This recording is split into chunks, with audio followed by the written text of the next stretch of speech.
Everyone, आज हम जो नवरात्रि के लिए स्पेशल ट्रेंडिंग ब्लाउज चल रहा है टसल वाला वो बनाएंगे, लेकिन 3 ईयर की बेबी के लिए। तो यहाँ पे मैंने पहले अस्तर का फैब्रिक लिया है और यहाँ पे मैंने 14 इंच लिया है। 14 इंच को अब फोल्ड करेंगे એટલે 7 इंच हो जाएगा। टोटल 4 पार्ट में ये फोल्ड हुआ है, तो अभी 7 इंच हो गया है। तो और शोल्डर कितना है, 9 इंच का शोल्डर था, तो 4.5 इंच का मैंने लिया है और अंडर आर्म्स मैंने 5 इंच का लिया है यहाँ पे। और यहाँ पे गले का मेज़रमेंट मैंने 2 इंच लिया है और अब मुझे स्टैंड पट्टी बनानी है, इसलिए मैं हाफ इंच जितना अंडर आर्म्स से नीचे निशान बनाऊंगी। और यहाँ से फिर से मैं 5 इंच का मार्किंग करूँगी। फिर यहाँ पे मैंने चेस्ट की साइज़ ली है 7 और 7 हाफ इंच इतना लेंगे।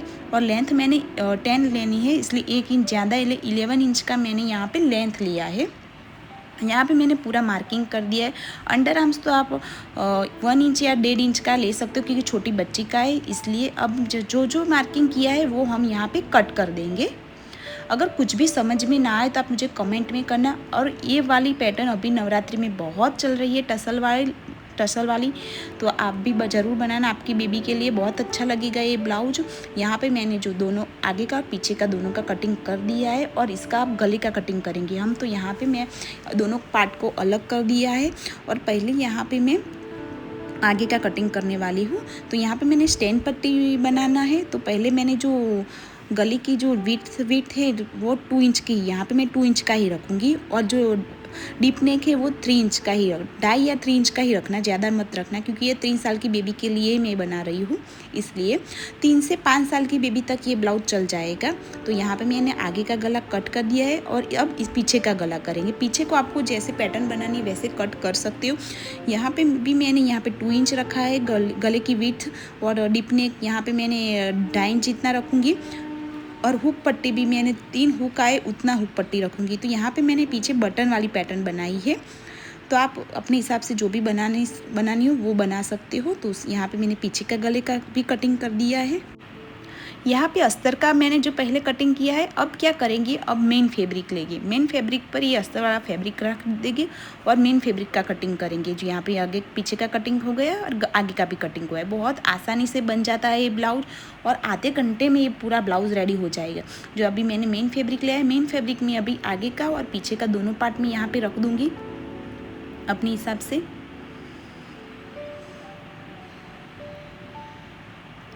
मेन फैब्रिक रखने के बाद मीन्स अस्तर का फैब्रिक रखने के बाद अब मेन फैब्रिक को हम कट कर देंगे।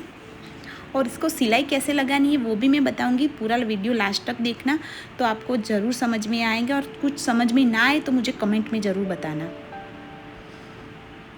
यहाँ पे मैंने अस्तर मेन फैब्रिक का भी कटिंग कर दिया है। उसके बाद यहाँ पे हम स्टिच करने बैठेंगे। और मेरी वीडियो आपको पसंद आते हो तो प्लीज़ लाइक शेयर कमेंट कीजिए और सब्सक्राइब भी कीजिए। जो अभी हम पहले पीछे का एक पार्ट में ज्वाइन करके आपको दिखाती हूँ, तो आपको फिर उसी तरह से दूसरा पार्ट भी ज्वाइन करना है। तो पहले हम नीचे की साइड से हुक पट्टी की साइड से और गले का जो मेज़रमेंट लिया है वहाँ से जो स्टैंड पट्टी करनी है ना, वहाँ तक ही हम सिलाई लगाएंगे। देखो यहाँ पे मैं अभी गले का सिलाई लगा रही हूँ। गले का सिलाई लगाने के बाद यहाँ पे हमें जहाँ तक स्टैंड पट्टी करनी है ना, स्टैंड पट्टी पर सिलाई नहीं लगानी, लेकिन स्टैंड पट्टी जहाँ तक करनी है वहाँ तक सिलाई लगानी। दो ये वाला पार्ट ओपन है। अभी क्या करेंगे, जहाँ पे हमने सिलाई लगाई है उसका एक्स्ट्रा फैब्रिक है वो कट कर देंगे। और कट करने के बाद यहाँ पे हम जहाँ पे मैंने सिलाई लगाई है वहाँ पे हम छोटे छोटे कट लगा के उसको पूरा पलट लेंगे। छोटे कट लगाने से क्या होता है कि हमारा जो फिनिशिंग होता है ना वो अच्छा आता है गले का। तो अभी जो इस तरह से हम छोटे छोटे पास में थोड़े कट लगा देंगे। जहाँ राउंड शेप होता है वहाँ पे कट लगाना जरूरी है। जहाँ पे सीधा होता है वहाँ पे हम पास में कट नहीं लगाओगे तो भी चलेगा। तो अब इसको हम पूरा पलट लेंगे। अभी पलटने के बाद क्या करेंगे, जहाँ पे हमने सिलाई लगाई थी ना वहाँ पे ऊपर की साइड से सिलाई लगा के पूरा फैब्रिक को बिठा देंगे, जैसे फिनिशिंग अच्छा आए। देखो अभी यहाँ पे हम सिलाई लगा देंगे ऊपर से।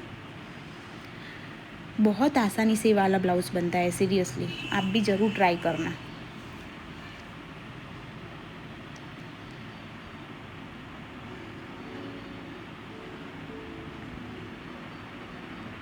देखो यहाँ जहाँ पे सिलाई लगा थी वहाँ पे ऊपर से मैंने सिलाई लगा के प्रॉपर फिनिशिंग दे दी है। अब क्या करेंगे, उल्टा करके जहाँ जहाँ ओपन है वहाँ पे हम सिलाई लगा के अस्तर के फैब्रिक को मेन फैब्रिक के साथ अटैच कर देंगे। इस तरह से हमारा पीछे का एक पार्ट रेडी हो जाएगा और उसी तरह से हम दूसरा पार्ट भी रेडी कर देंगे। जैसे मैंने एक पार्ट रेडी करा है उसी तरह से हम दूसरा पार्ट भी रेडी कर देंगे। यहाँ पे मैंने एक्स्ट्रा फैब्रिक अब कट कर दूँगी क्योंकि हमारा अस्तर वाला पार्ट मेन फैब्रिक के साथ अटैच हो गया है।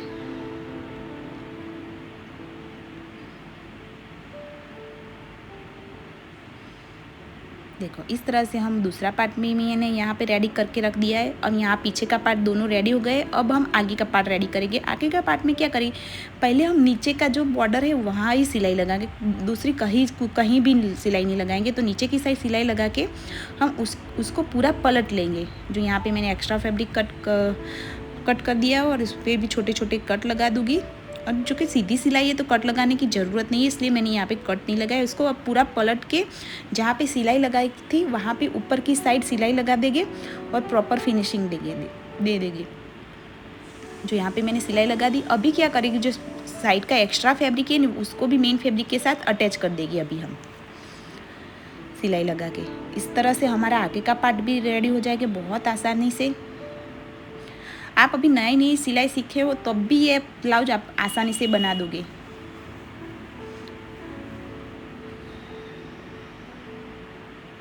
यहाँ पे हमारा जो पीछे आगे का पार्ट भी रेडी हो गया है।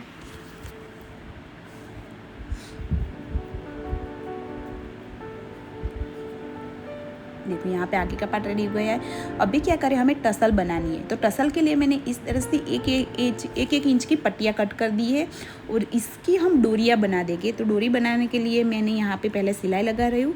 सिलाई लगाने के बाद इसको हम पलट लेंगे, इसलिए इस तरह से हमारी डोरी आसानी से रेडी हो जाएगी। इस तरह से हमें बहुत सारी डोरियाँ बनानी है क्योंकि टसल बनानी है। देखो इस तरह के मैंने डोरी पलटने का जो सलिया आता है वो यूज़ किया है यहाँ पे मैंने। देखो इस तरह से बहुत आसानी से ये डोरी बन जाती है।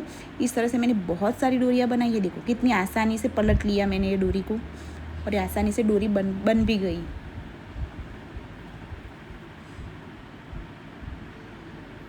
देखो इस तरह से बहुत सारी डोरियाँ बनाने के बाद एक साइज़ की मैंने यहाँ पे कट कर दी है और जहाँ जहाँ आपको टसल लगानी है वहाँ रख के हम सिलाई लगा दें। मैंने बहुत पास में नहीं रखा क्योंकि छोटी बच्ची का है, इसलिए क्योंकि नीचे मुझे कौड़ी भी लगानी है। फिर क्या होता है, वजन बढ़ जाता है तो बच्चों को पहनने में आसानी नहीं होती, इसलिए मैंने थोड़ा दूर रखा है टसल को। तो बहुत थोड़ा दूर रख के मैंने पूरा जहाँ जहाँ मुझे टसल लगानी थी ना वहाँ पर मैंने ये लगा दी है डोरियाँ। देखो ये डोरियाँ लगा दी है प्रॉपर। अब क्या करेंगे, प्रॉपर एक लेंथ की बन जाए इसलिए हम एक्स्ट्रा जो है वो कट कर देंगे, तो एक लेंथ की हो जाएगी। अभी क्या करेंगे, हम शोल्डर को पीछे के पार्ट को आगे के पार्ट के साथ शोल्डर से ज्वाइंट कर देंगे। दोनों पार्ट को शोल्डर से ज्वाइंट करने के बाद हमारा क्या अंडर आर्म्स वाला पार्ट जो है ना वो ओपन है, तो इसको भी हमें कवर करना पड़ेगा। तो इस तरह से एक इंच की 2 पट्टियाँ लेंगे और एक साइड से पहले फोल्ड कर देंगे और जिस साइड को हमने फोल्ड नहीं किया ना उसको हम ब्लाउज पे रख के सिलाई लगाएंगे। यहाँ पे मैंने दोनों पट्टियों को एक साइड से फोल्ड कर दिया है।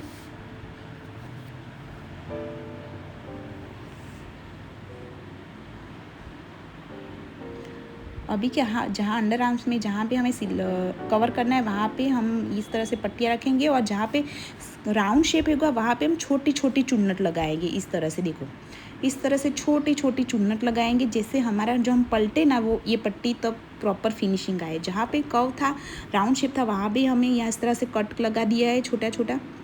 अब क्या करेगी, इसको पूरा अंदर की साइड पलट लेंगे। पलटने के बाद इस पर हम सिलाई को बिठा देंगे प्रॉपर तरीके से, जैसे हमारा राउंड शेप का प्रॉपर फिनिशिंग आ जाए अंडर आर्म्स का।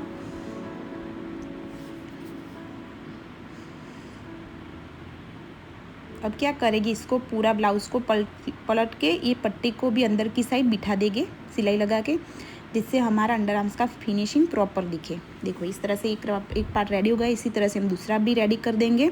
तो यहाँ पे दोनों अंडर आर्म्स का पार्ट रेडी हो गया है। अभी क्या करेंगे, हमें स्टैंड पट्टी बनानी। तो स्टैंड पट्टी में हम पीछे से आगे तक की जितनी लंबाई होगी उतनी ले लेंगे। यहाँ पे मेरी लंबाई कितनी आती है, 10.5 11 जितनी आई थी लंबाई। तो अभी क्या करेंगे, हम कैनवास लेंगे, कैनवास में हम 11.5 इंच जितनी पट्टी कट करेंगे। 11.5 इंच की पट्टी कट करने के बाद इसको मिडल से फोल्ड करने के बाद हमारे 10.5 आए थी, तो हम 10.5 मीन्स 5 इंच और थोड़ा ज़्यादा होता है, तो 5.5 जितना हमने मेज़रमेंट लिया है और यहाँ इस तरह से ड्रॉ करके हम स्टैंड पट्टी को कट कर देंगे। अगर आपको स्टैंड पट्टी प्रॉपर तरीके से सीखनी है और अलग वीडियो में बनाऊँ तो मुझे कमेंट में करना, तो मैं अलग स्पेशली स्टैंड पट्टी का वीडियो बनाऊंगी। तो यहाँ पे मैंने मेन फैब्रिक ले लिया है, उस पर हम अस्तर का, क्योंकि ट्रांसपेरेंट है इसलिए अस्तर ज्वाइन करना पड़ेगा। अस्तर का फैब्रिक लेने के बाद इसको इस तरह से फोल्ड कर देंगे। फोल्ड करने के बाद स्टैंड पट्टी को हम खाली साइड से और ऊपर की साइड से, दोनों की साइड से ज्वाइन कर देंगे। नीचे की साइड हम ओपन रखेंगे। देखो इस तरह से हम साइड और ऊपर की साइड दोनों को सिलाई लगा के अस्तर के मेन फैब्रिक के साथ अटैच कर दिया। हम एक्स्ट्रा फैब्रिक को इस तरह से कट कर देंगे। नीचे की साइड जहाँ ओपन है वहाँ 1/2 इंच जितना ज़्यादा फैब्रिक रखेंगे, बाकी ऊपर का और साइड का सब एक्स्ट्रा फैब्रिक हम कट कर देंगे। देखो अभी क्या करना है, हम पलट लेंगे इसको, जिससे हमारा मेन फैब्रिक ऊपर की साइड आ जाए। ऊपर की साइड आ जाने के बाद हम जहाँ पे हमने सिलाई लगाई है उस पर हम फिर से सिलाई लगा के प्रॉपर फिनिशिंग दे देंगे। देखो यहाँ पे मैं ऊपर की साइड सिलाई लगा के बाद प्रॉपर फिनिशिंग दे दिया है। अभी क्या करेंगे, जो नीचे की जो 2 पार्ट ओपन है उसमें से एक 1 साइड वाला पार्ट हम अंदर की साइड कैनवास के साइड फोल्ड करके सिलाई लगा देखो नीचे का पार्ट है ना, हम अंदर की साइड फोल्ड करके इस तरह से सिलाई लगा देंगे। एक पार्ट है ना हम ओपन रखें, जो इसको हम ब्लाउज के साथ अटैच करेंगे। मैं आपको दिखाती हूँ तो पता चलेगा। देखो यहाँ पे हमारा एक ही पार्ट अभी ओपन है, जो पार्ट ओपन है उसको हम ब्लाउज़ पर रखेंगे, ब्लाउज सीधा रखेंगे और ब्लाउज़ के ऊपर वो ओपन वाला पार्ट रखेंगे। और जितना ओपन है उतनी ही सिलाई लगाएंगे, ज़्यादा मत सिलाई लगाना। जहाँ जितना ओपन है 1/2 इंच जितना उतना ही सिलाई लगाना। तो यहाँ पे हम प्रॉपर तरीके पूरा राउंड शेप में जो स्टैंड पट्टी बनाना था ना, उसमें हम इस तरह से सिलाई लगा के स्टैंड पट्टी को अटैच कर देंगे। स्टैंड पट्टी को अटैच करने के बाद अभी क्या, जो सिलाई वाला पार्ट है वो अंदर की साइड फोल्ड कर देंगे और ऊपर से हम सिलाई लगा के स्टैंड पट्टी को प्रॉपर तरीके से गले में बिठा देंगे, जिससे फिनिशिंग भी अच्छा है और बाहर की साइड सिलाई भी ना दिखे।